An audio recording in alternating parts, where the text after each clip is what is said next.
Wake up, honey. New expansion for Hearthstone came out. Perils in Paradise is finally here, and it's time to figure out what the best decks are. And before we continue, you look great today, but can you just hit that subscribe button? It's right there. Thanks. Let's start off with my least favorite class, Demon Hunter. Demon Hunter got a pretty sick pirate build this expansion. Now, obviously, in Perils in Paradise, they released some pirates. It fits really easily into an aggressive deck. This actually kind of takes me back to when Pirate Warrior was really good in Mean Streets of Gaddison. This deck is rather insane. I've seen people win games on turn 3 with this deck. The main win condition of this deck, of course, is the treasure distributor from Whizbang's Workshop. Remember when they buffed it a while ago?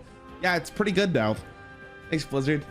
Also, the Adrenaline Feed is really good. There's also the Hosen Roughhouser, which is very good. It's a scaling for your pirates, which is absolutely absurd. If you told someone in Mean Streets of Gaddison this was the thing, they would lose their goddamn minds. You just want to play really aggressive, go for your 1-drops to your 2-drops, and just kill them as fast as possible. This deck is actually really good right now because of the fact it punishes a lot of these slow, greedier decks. So if you want to try something to get some easy ranks, this is a really good deck to try out. Now, arguably the best deck in the game currently is Druid. Druid got just an insane amount of really good cards through Perils in Paradise. We're talking Trail Mix, we're talking new heights of ramp we've never seen before in our lives. And honestly, I'm kind of scared to look down. Tortollan Traveler to get our Ziliax as fast as humanly possible. And most importantly, because of the way Ziliax is built with all of these keywords and a lot of decks just can't interact with it, if you don't have a way to completely remove it from the game, which I will show you later, kind of just lose the game if they're able to summon 1, because then Hydration Station summons 2 more, and it just kind of goes on and on and on.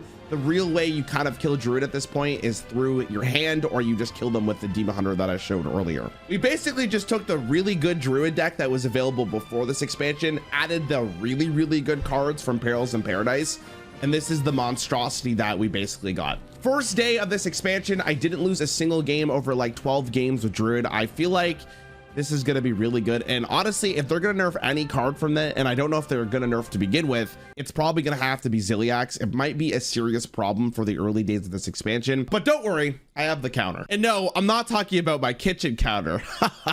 You're coming to dinner later, right? No, I'm talking about a true counter with Zarimi Priest. Now, some of you might be a litlittle confused. Why is Zarimi Priest the counter? And I guess Priest in general is just the counter to Ziliax. And that is because of Amenthul. Amenthul has the ability to completely remove a card from the game. And because of the way Priest interacts with his deck, you can be super aggressive. You can kind of force the Druid to react to your stuff because you can play a lot of 1-drops and potentially set up a lethal before they even have a chance to set up their Ziliax. But if you do get your Amenthul, you just remove the very first Ziliax, and then all of their hydration stations are useless because they're summoning like 5s, which I guess could be a little bit annoying, but at least they're not Ziliaxes. And of course, because of what Zarimi does, you often could just get lethal with this card. And most importantly, a card that I didn't think was going to be that good in this deck is the Sasquatch. You could really set up a lot of explosive turns right before you actually drop this. So even if they clear your board, yeah, you play a 7-mana 4/5, but then you get a bunch of really strong stuff afterwards. A great example of this is like Thirsty Drifters. If you know you have 2 of them in your hand, you play them before the turn you play your Sasquatch, they clear your drifters,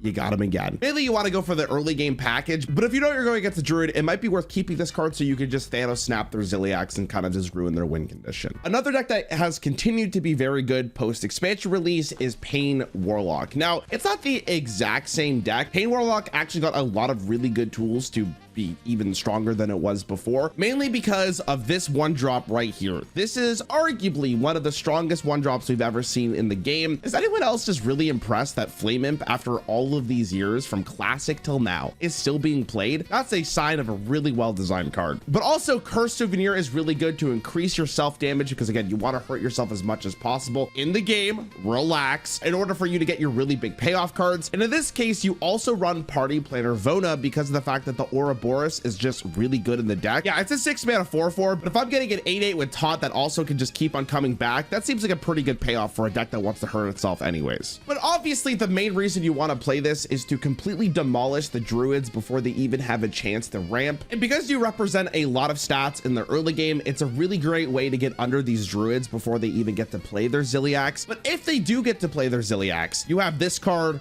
right here, which will make that Ziliax go dormant so it never dies, and then hopefully you can end up getting the lethal before the Druid even has a chance to react again. This is a very strong deck. It might be really bad against the Demon Hunter one, but if you're going against mainly Druids, pretty good. Wow, what's that? A deck that doesn't contain Ziliax in it? That's crazy. Oh, wait.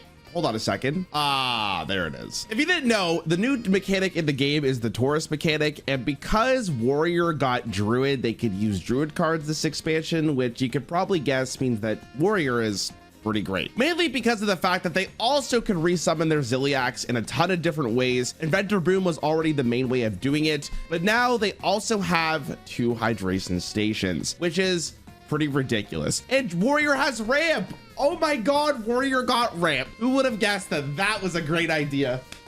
Let's go, Blizzard! Because Chemical Spill can actually pull out the Ziliax earlier, it's not that bad against aggressive decks, especially because Warrior's just pretty great against aggressive decks. For the same reasons that Druid's good, Warrior's good in the exact same realm. This is basically the exact same deck we saw from Whizbang's Workshop, except for we just added the really good Druid cards into our deck. Do you guys think they're gonna nerf Ziliax? Leave a comment down below. Shaman got a...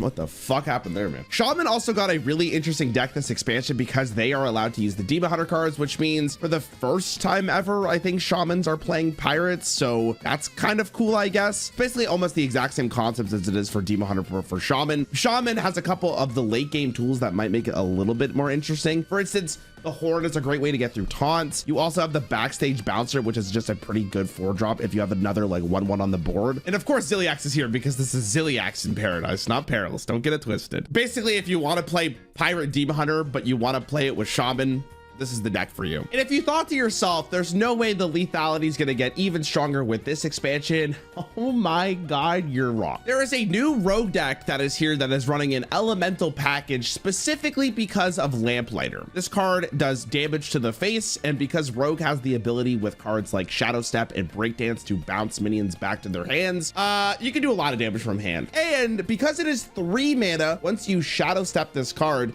it works with Sonya, and that means you get another one, and that does even more damage, and the damage just keeps on coming and coming and coming, and someone save us, please. I guess it turns out that having direct damage that can't be blocked by a taunt is great. I'm not gonna lie to you, the more I look at deck lists, it seems like Warrior is gonna be pretty important because getting over 30 life is very relevant currently. Just hold on a second. Let me see if there's a Ziliax in here. Ah, perfect. This deck is amazing. This deck is unironically actually really, really good. And Elemental Shaman also kind of a deck again because of the fact that Lamplighter exists. There is also Insidious, which is cool. So elementals are clearly back because of a card that can do direct damage to face. But the cool thing about the Shaman one is they have Scar. They don't have Shadow Step, but they have Scar, I guess, which is kind of cool. Rainbow Death Knight does seem to be playable. I'm not sure what the optimal build will be, but this one's basically the exact same deck from last expansion, except for we added the new 2-drop because it's just a good way of getting corpses and fight for the board in the early game. I'm sure once the meta's a little bit more figured out, people will try to target whatever the best deck will be with Death Knight, but for the most part, it's still pretty good. Also, if you can, Ruska can be a really great way of stealing your opponent's Ziliax. Now, for the people who stuck around this long, the best deck in the game probably is Buff Paladin, but I'm not going to showcase that because that's boring as hell. This is the Lanessa Paladin deck that has the ability of OTKing your opponent on turn 5. This deck is not actually at a high win rate, which is probably for the best because if it was, I probably wouldn't be playing this game anymore. But if you want a really interesting, fun deck that has some kind of weird lethal puzzles, this is definitely the deck for you. If you have a deck code that you want to share, leave it down below. I'm sure there's some people who would love to see your off-meta build, and I will catch you guys in the next one.